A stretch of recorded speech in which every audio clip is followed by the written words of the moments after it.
time has been known to host many great events within the history of the universe. From the thought-provoking time of ancient Greece and Rome, to the ever-progressing Renaissance period in the past, and to the eventual future where humanity is capable of interstellar travel, most likely through the usage of wormholes, you happen to live at the same time that Sparkle becomes the newest character in Honkai Impact 3rd. And also at the same time that the larger gacha community trashes on the best of the main Hoyo games, but that's a topic for another video. Today we'll be going over what makes Sparkle so great and how to effectively play her, gear her, and team her up. If you guys enjoy these videos and want to see more, be sure to subscribe to the channel for more videos like this and more. But without further ado, my name is Jayniro and I'll be your Pepega Honkai guide into the false trickster that is Sparkle.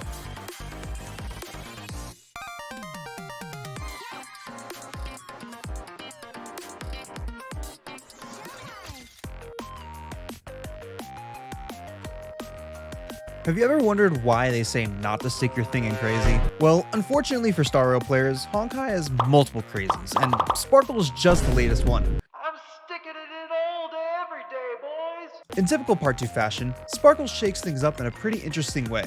Unlike her HSR counterpart, Sparkle doubles both as a support and a DPS in pretty much the exact same fashion as Simp. Outside of Stellar Outburst, damage as a whole is pretty tame as her kit revolves around her dramatic tension meter, which is what I'm feeling right now towards the larger Hoyoverse community and creators after this 2.7 Star Rail livestream. Dramatic tension can be gained through multiple ways, such as her basic attack string, in which one full string gives max meter, and her evasion and plunge attacks, which restore 20 and 15 respectively. But the primary way is through her QTE, which maxes this out upon entry. Depending on which mask Sparkle has equipped, her basic attacks and combo attack change. Monodrama has Sparkle attacking with her mask, while Dream Diver attacks with the Goldfish. At full dramatic tension, Sparkle can combo attack to either pull enemies in with her mask and explode them, or ride the Goldfish for a satisfying explosion, like me inside her. Each of these grants one stack of Deceit, and after 2 stacks, Sparkle can pull an auto and perform Immolation for her largest nuke of damage. The only difference is that instead of doing it to our dear class Monitor, Sparkle does it to herself, which is what Auto should have done 500 years prior.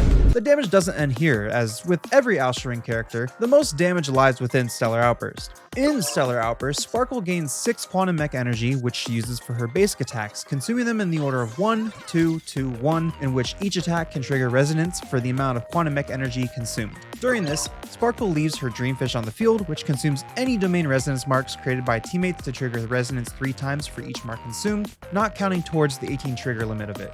To those coming into the game, this is one of the 3 main Ashwing mechanics brought into the game with Part 2, with a forthcoming next patch with Dudu and Super QTE. For the purposes of this video, we'll be talking only about Domain Resonance, since we can't say much about Super QTE, but if you want to learn more about Wheel of Destiny and Rite of Oblivion, subscribe and stay tuned for my Vita video, which I'm still working on for some reason, but we'll be releasing next since she's rerunning this patch as well alongside Sparkle. However, the last remaining bit of her damage, and honestly the biggest reason old and new players alike are pulling for her, is because of her ult.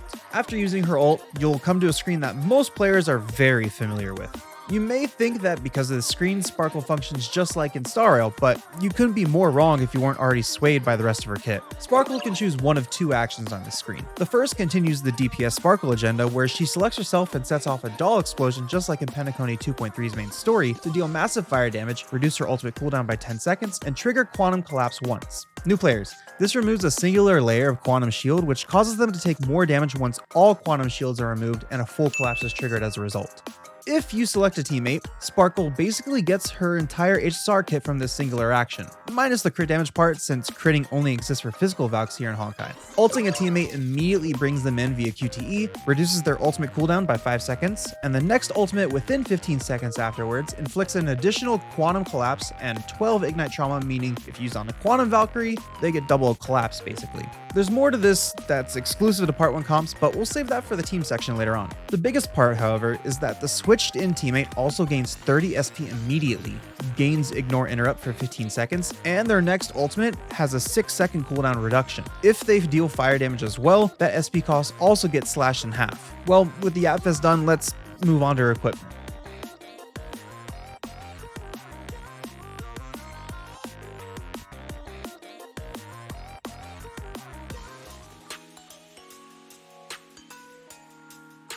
If you're new to the game, you're probably thinking you can get away with not running her signature weapon and pulling for copies instead. Oh, you sweet, sweet summer child. You don't know why the community blew up on me over a nuanced take of my Thelma video, do you? Weapons in this game are paramount to a Valkyrie's success and do more than any equipment in any Hoyo game does, to the point that they can make or break a character. Luckily, the pull count is a lot less, being 60 max for the weapon instead of 200, and 90 for a guaranteed Valk instead of 100 and with the 50-50, but this game doesn't have 50-50s, period. And you can craft SIGs. But that's an entire other conversation about the scarcity of source prisms. Hoyo, we need to talk. Sparkle is not exempt from this. In fact, she's kind of on the same level as Song Shui in this stance. Volatile Sparkler Floral Spectacle is extremely important for Sparkle. Just like other Valk signatures, the usual of boosting total elemental and physical damage for the team and herself even further, and also increasing those same damage stats the enemies take from various attacks like basic, combo charge, and resonance attacks also exists. The main point of contention comes frankly from the very beginning. With this weapon, Sparkle gains time frozen domain for 1.5 seconds when casting Immolation. To new players, this pauses all skill and stage timers, which lets rotations flow even better. But the kicker is that the quantum collapse effect of Sparkle's temp lead, meaning normal Valks trigger collapse twice while quantum Valks trigger collapse 3 times. Luckily, her stigmata set, while still paramount to her success, isn't in as dire of straits since, like I've said, it's craftable. Having the full set is incredibly important since the 3-piece effect gives the entire team all the worlds a stage, but also causes enemies to take more ignite damage and teammates to deal more fire damage, or enemies to take more total damage and teammates to deal more total and elemental damage depending on whether Astral Ring is activated or not. The individual pieces increase Sparkle's total and fire damage while she takes less damage, but when the team has the effect from the 3-piece bonus, the entire team deals more total damage, more elemental damage, and more physical damage. Totaling everything up at once, this is what all the buffs and debuffs look like from just her stigmata set alone. It's a lot, frankly, which is why y'all are getting this graphic instead of me yapping. Lastly, since I always gloss over affixes, I thought this would be a good time to go over them as well. To those new coming into the game, affixes are basically stigmata substats that you can reroll. In typical DPS fashion, the safest and best bet to look for would be Drive Core and Quantum type attack bonuses, with generic attack stat lines being second best. I am curious, however, seeing as Ignite in theory functions similarly to Bleed, so additional fire damage lines might be decent, but Sparkle's own multipliers as a DPS are more important, and frankly, they're pretty high, unlike Lunar Vow's low damage multipliers, which frankly trigger very quickly. So attack lines are just going to be flat out better. If you're wondering how damage is calculated, I highly recommend Kibi's video on this topic specifically, but I more than likely will make an updated version eventually, since there's tons of new damage methods in the game now. For now though, let's dive into where Sparkle actually fits into the game.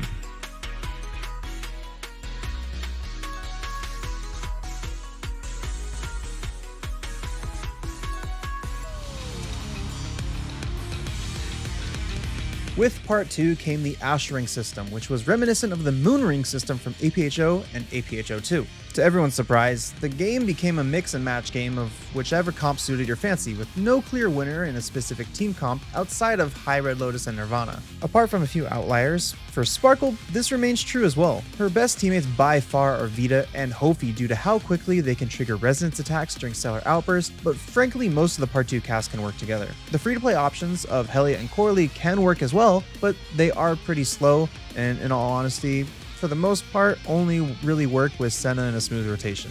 The rare exception that falls in line with these two as well is Simp, Shixal's Imperative, since she's also pretty slow to get going, but even though she's the worst of the S ranks, in this specific instance, she still performs better than the A ranks we have available for Part 2. Hopefully we'll get more soon, but seeing the current trend, they'll more than likely run alongside a new S rank in the future. The big kicker for Sparkle though that makes her follow the trend set by Simp, like I mentioned earlier in the video, is with Part 1 teams. Like how Simp found a stand-in slot for the meta Part 1 Lightning team, which still sees use today, Sparkle has her own slot in for Part 1 Fire teams replacing Aichan. You can use her alongside Aichan, but it's honestly redundant for Ignite, and you're not getting the elemental breach that Sparkle needs provided by HTR or AE. That's Persure Truth or Azure Imperia. Character kits are longer than a master's thesis in this game, making all other Hoyo game kits look like a children's book, so I omitted a portion specifically saving it for this moment. If you haven't been skipping around the video, you probably noticed the portion of the gear section where it said Spotlight on the graphic I made. Spotlight is a buff granted by Sparkle to the swap character through Temp Lead, but only if Astral Ring isn't activated, and it changes the game for these team comps completely. During Spotlight, attacks inflict 30% more Ignite trauma, and each attack inflicts 2 Ignite trauma and restores 2 SP, which can be triggered on a 1-second interval. Additionally, total damage versus type countered enemies increases by 10.2%, but the big buff is if Temp Lead is initially triggered while Elemental Breach is active, the cooldown timer is 10.5 seconds faster, teammates deal 25% more Ignite damage while in Spotlight, and Ultimate deals 49% more Ignite damage for the entire duration of the fight. And finally as well, when the Temp Lead swap to Valk ignites an enemy, that skill specifically increases the Ignite stacks by 7, makes Ignites deal an extra 15% of her attack every 0.5 seconds, and applies 18 Ignite trauma. Effectively, this skyrockets the capabilities of Ignite teams, making comps run even faster. We're talking Fuqua gets a massive buff, Siren, our resident Ignite DPS, gets a massive buff as well, Vilvi gets revived despite her clunkiness still being present to a degree, SPA as well gets buffed, and HFS gets buffed as well. Sparkle is big for them, so don't feel too bad if your Valk collection isn't looking as up to date as you like. Just know that your wallet is definitely looking better than my own, especially with all the Hoyo game news on upcoming characters. But speaking of wallets, let's see how far gooning can really take you.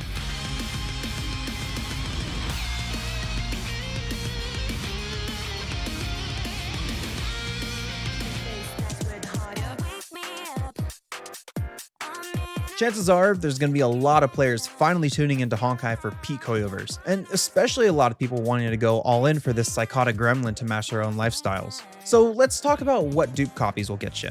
First and foremost, Part 2 ended up matching the other 3 big titles in the dupe department despite frags still being the base material given to rank up. 1 copy gives 50 frags, which means 6 copies gives enough for triple S. So equate S2 to E1, double S to E2, and then each subsequent subrank for the other copies. For this reason, I'll be bundling S1 with S2 and S3 with double S. S2 is absolutely phenomenal. It lets her combo attack cause 3 seconds of global time fracture and stacks up to 8 seconds, since of course she can trigger it twice before using I Am Elation. It also increases the level cap of quite a few of her skills, but the important part is the increased damage from Spotlight and especially the boost to SP she restores to teammates from I Am Elation, bumping it up to 20 from 8 for absolutely massive gains, aiding in shortening rotation cycles due to farming less SP. Mainly this is helpful in Red Lotus and Nirvana, but especially Nirvana of course. S3 is her first leader skill bump, while double S bumps her SP restoration from I'm Elation, now from 20 SP to 38 by granting an additional 18 SP, while further increasing the level cap on her Spotlight and leader skill subnodes. Double S1 raises the multiplier on her Domain Mark's resonance attacks when triggered, while double S2 increases the damage Quantum enemies take and Quantum Valks deal. Double S3 is her final leader skill increase, and triple S increases Sparkle's personal total and fire damage dealt during Stellar Outburst. S2 is fine if you get lucky, but double S is honestly overkill unless you're in Nirvana where all the whales are. Just know that Small Doodoo is coming next patch with a new Astral Ring specialization, which means eventually in the near future a Super QT Astrolab as well is going to be on the horizon. So the real question here is, how does Sparkle stack up to the competition? Quite a lot of people have been saying she's bait since Doodoo is right around the corner, and honestly, I don't blame them. We've gotten quite a few World Star characters or Valks with a Domain Resonance trait already, so it may seem a bit much, but if Simp is any indication of performance, then I suspect Sparkle will be something to highly consider. Especially with that we have 3 Valks already for Super QTE, she might just be the best in slot, but we'll have to wait and see when that information comes out. If you're newer to the game, then Sparkle is a decent option for what she brings to the table, but by no means dethrones Senna or Vita for their universal capabilities. Next up, Vita and Hofi backlog since I've been slacking. Vita is rerunning this patch, however, Hofi's Divine Keys might take a little bit to come back. It's a bit iffy since we don't really know the true schedule of Divine Keys and how often they rerun. But just so you know for future reference, her Divine Key is what makes Hofi into a Part 2 Valk instead of being just a Part 1 Valk. However, if you guys enjoyed and want to see more, be sure to subscribe and drop a like on the video. Otherwise, Sparkle's going to find you just like she found Vita. But maybe that's a good thing.